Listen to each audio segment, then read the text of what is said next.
Hello, listening friends. We're delighted you joined us again. नमस्कार श्रोता मित्रों, हमें खुशी है कि आप फिर से हमारे साथ शामिल हैं।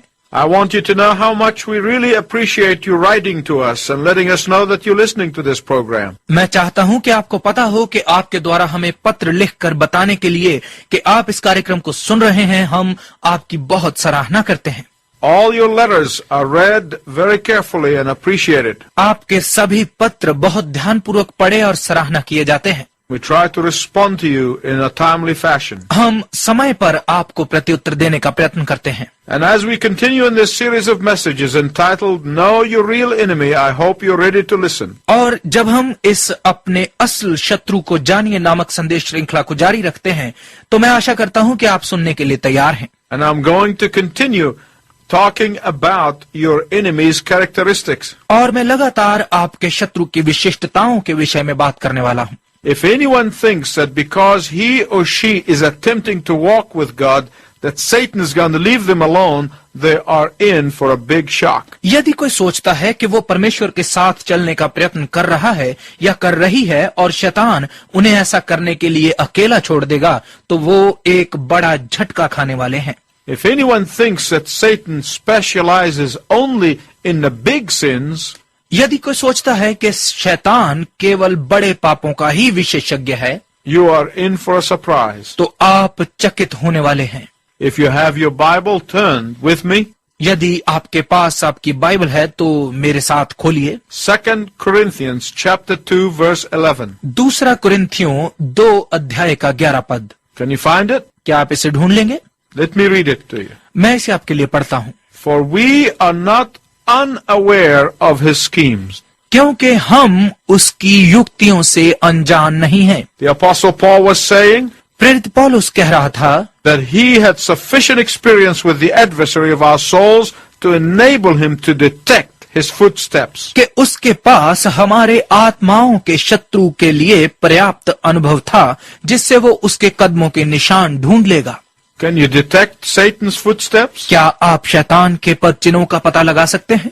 I hope that after this series of messages you can. मुझे आशा है कि इस संदेश श्रृंखला के बाद आप ऐसा कर पाएंगे।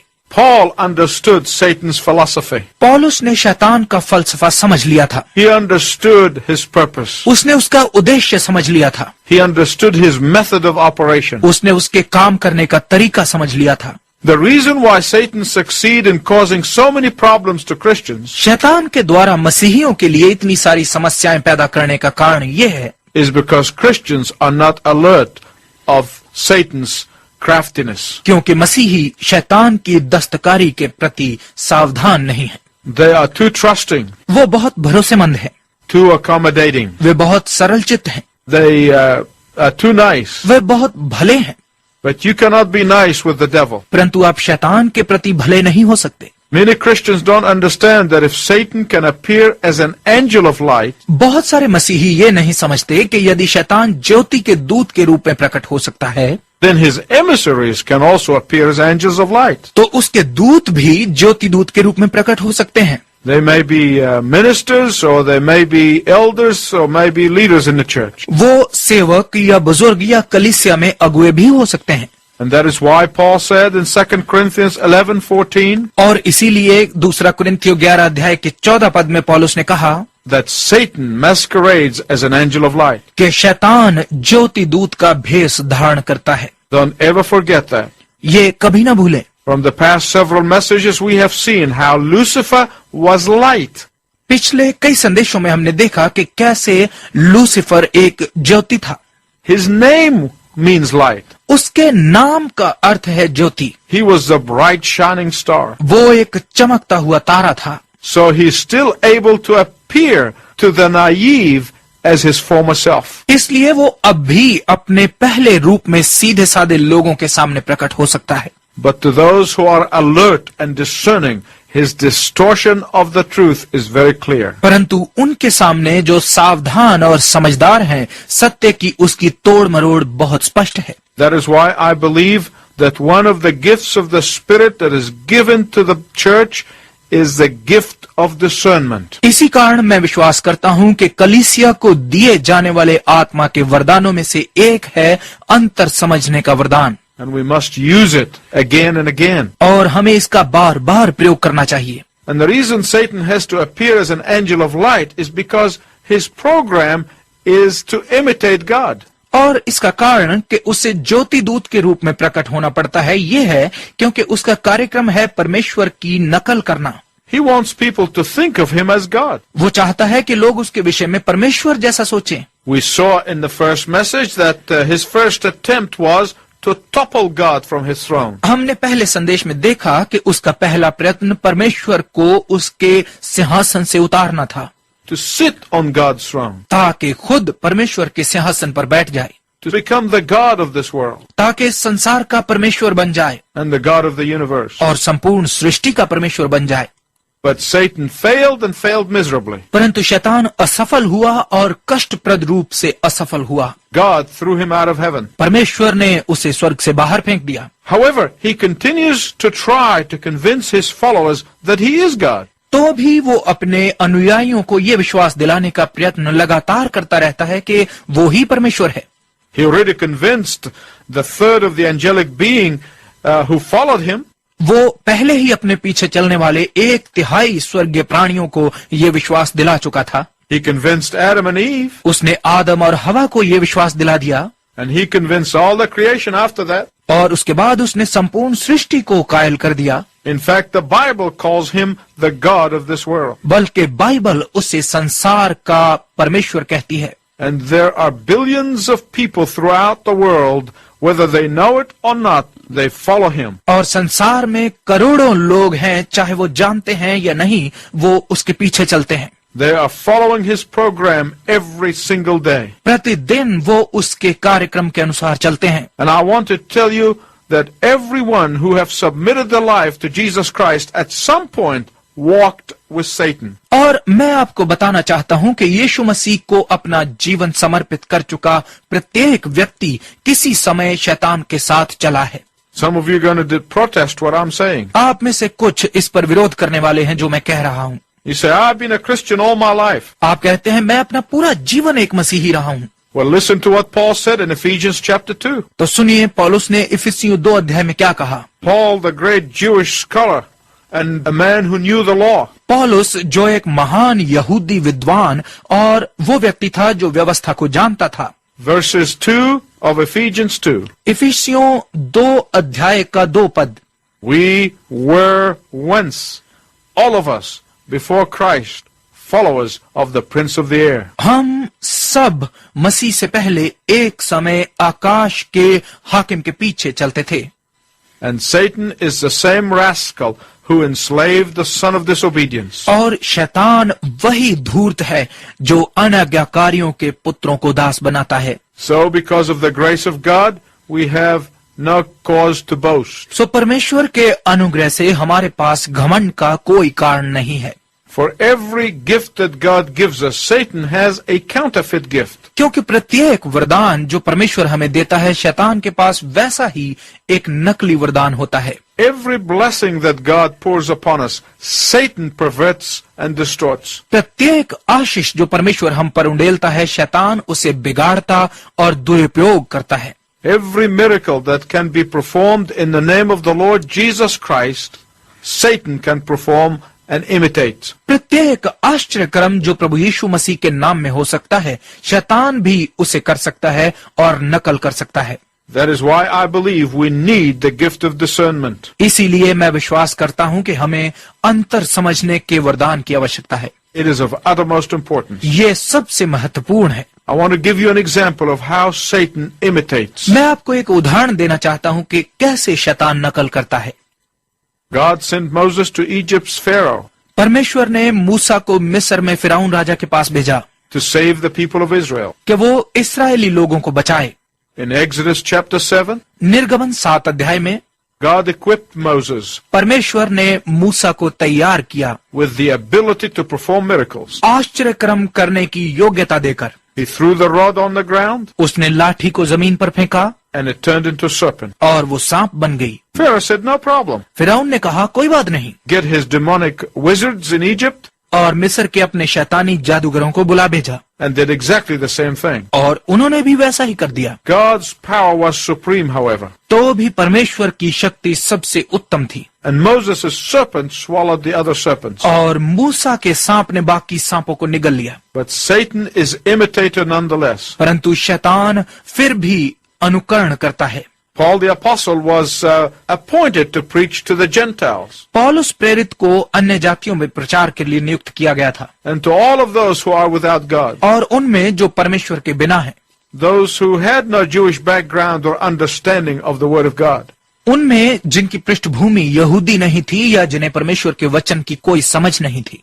God gifted him and qualified him. परमेश्वर ने उसे वरदान और ज्ञान दिया। In Acts chapter 13, प्रेरितों के काम 13 अध्याय में Paul went to preach to the governor of Paphos. पौलुस पाफुस के राज्यपाल को प्रचार करने के लिए गया। I hope you're going to read that passage after the program. मैं आशा करता हूं कि इस कार्यक्रम के बाद आप इस भाग को पढ़ेंगे। So Paul went there and preached the gospel. सो पौलुस वहां गया और सुसमाचार प्रचार किया। There was a prophet by the name of Bar Jesus. वहां बार यीशु नामक एक भविष्यवक्ता था And this Bar Jesus was contradicting what the apostle Paul was saying. और ये बार यीशु हर उस बात का विरोध कर रहा था जो पौलुस कह रहा था। He was preaching a false gospel. वो झूठा सुसमाचार प्रचार कर रहा था, But he appeared like an apostle. परंतु वो एक प्रेरित जैसा ही लगता था। He appeared like an angel of light. वो एक ज्योति दूत के समान दिखता था। In Acts 13 verse 10, प्रेरितों के काम 13 अध्याय के 10 पद में Paul rebuked this false apostle. पौलुस ने इस झूठे प्रेरित को डांटा। You might try to be nice to false apostles, आप झूठे प्रेरितों के प्रति भला रहने का प्रयत्न कर सकते हैं, but if you know that they are false apostles, you cannot be nice to them. परंतु यदि आप जानते हैं कि वो झूठे प्रेरित हैं तो आप उनके प्रति भले नहीं हो सकते। Paul was not very nice to them पौलुस उनके प्रति अच्छा रवैया नहीं रखता था, because he understood their deception. क्योंकि वो उनके छल को समझता था। Paul actually called the false apostles son of the devil. असल में पौलुस इन झूठे प्रेरितों को शैतान के पुत्र पुकारता था। And the Bible said in Acts 13:9 और प्रेरितों के काम 13 अध्याय के 9 पद में बाइबल कहती है that Paul discerned it by the Spirit of God. कि पौलुस ने परमेश्वर के आत्मा से ये जान लिया। And we need the spirit of discernment और हमें अंतर समझने की आत्मा की आवश्यकता है, because Satan is a deceiver. क्योंकि शैतान एक छलिया है He appears as an angel of light. और वो ज्योति दूत के रूप में भी प्रकट होता है। I want to give you a third example. मैं आपको एक तीसरा उदाहरण देना चाहता हूँ। In the book of Revelation, we are told that false prophets who minister to the beast is going to perform great miracles. प्रकाशित वाक्य की पुस्तक में हमें बताया गया है कि झूठे भविष्यवक्ता जो एक पशु की सेवा करते हैं वो बड़े बड़े आश्चर्यक्रम करने वाले हैं। There are many people around the world who are deceived by miracle workers. संसार में ऐसे बहुत लोग हैं जो आश्चर्यक्रमकर्ताओं द्वारा छले जाते हैं। The devil performs lots of miracles. शैतान बहुत सारे आश्चर्यक्रम करता है। He is diabolical in his preaching. वो अपनी शिक्षा में शैतानी है। He preaches another gospel. वो कोई दूसरा सुसमाचार प्रचार करता है। He preaches another Jesus. वो किसी दूसरे यीशु का प्रचार करता है। He preaches another power. वो किसी दूसरी शक्ति का प्रचार करता है। And all of his demons are active preachers. और उसके सब शैतानी दूत जोशीले प्रचारक हैं। Please listen to me very carefully. कृपया मुझे बहुत ध्यानपूर्वक सुनिए। Satan is willing to concede any doctrine that you insist on. शैतान कोई भी शिक्षा जो आप चाहते हैं देने के लिए तैयार है। He is willing to concede some things to you. वो कुछ वस्तुएं आपको देने के लिए तैयार है, But under no circumstances will he concede that salvation is only possible through the shed blood of Jesus Christ on the cross. परंतु किसी भी हालत में वो इस बात पर नहीं झुकेगा कि उद्धार केवल क्रूस पर बहाए गए यीशु मसीह के लहू के द्वारा ही संभव है। He will not concede to the fact that we are only going to be glorified by believing in the resurrection of the Lord Jesus Christ. वो ये तथ्य स्वीकार नहीं करेगा कि हम केवल प्रभु यीशु मसीह के पुनरुत्थान पर विश्वास करने के द्वारा ही महिमा पाएं। He will never concede that. वो ये कभी स्वीकार नहीं करेगा। Why not? क्यों नहीं? Because it is the heart of the gospel. क्योंकि ये सुसमाचार का हृदय है, It's the heart of the truth. ये सत्य की धड़कन है। Sometimes when people see someone who is drunk or a derelict or a criminal, कई बार जब लोग किसी शराबी, त्यागे हुए या अपराधी को देखते हैं, they say, "Oh, look at this. Here's Satan's masterpiece." वो कहते हैं, वो ये देखो, ये है शैतान का नमूना। That is not true. ये सत्य नहीं है। Those are people to be pitied and be reached out to. वही लोग हैं जिन पर तरस खाया और उन तक पहुंचा जाना चाहिए। But I want to tell you how Satan reacts to such people. परंतु मैं आपको बताना चाहता हूं कि शैतान इन लोगों के प्रति कैसा व्यवहार करता है। He reacts to such people with disgust. वो ऐसे लोगों के प्रति घृणा का व्यवहार करता है। Satan wants to wash his hands of such people. शैतान ऐसे लोगों से अपने हाथ धोना चाहता है। Satan wants no one to believe that such people belong to him. शैतान चाहता है कि कोई न जाने कि ऐसे लोग उसी से संबंधित हैं। Do you want to know what is truly Satan's masterpiece? क्या आप जानना चाहते हैं कि असल में शैतान का नमूना क्या है? He wants you to believe that his masterpiece is some famous person in society. वो चाहता है कि आप ये विश्वास करें कि उसका नमूना समाज में से कोई प्रसिद्ध व्यक्ति है, Someone who is respectable. कोई ऐसा जो इज्जतदार है, Someone who is a community leader. कोई ऐसा जो समुदाय का अगुवा है, Someone who feels that he or she does not need Jesus Christ. कोई ऐसा जो ये महसूस करता या करती है कि उससे यीशु मसीह की कोई आवश्यकता नहीं है। That is Satan's masterpiece. ये है शैतान का नमूना। I notice that our time has come to an end. मैं देख रहा हूं कि हमारा समय समाप्त हो रहा है And I have so much more to tell you about Satan's deception. और शैतान के छल के विषय में आपको बताने के लिए मेरे पास अभी बहुत कुछ है। And I hope that you will tune in next time and listen to the rest of this. और मुझे आशा है कि आप इसका बाकी हिस्सा सुनने के लिए अगली बार भी शामिल होंगे। Till then, I wish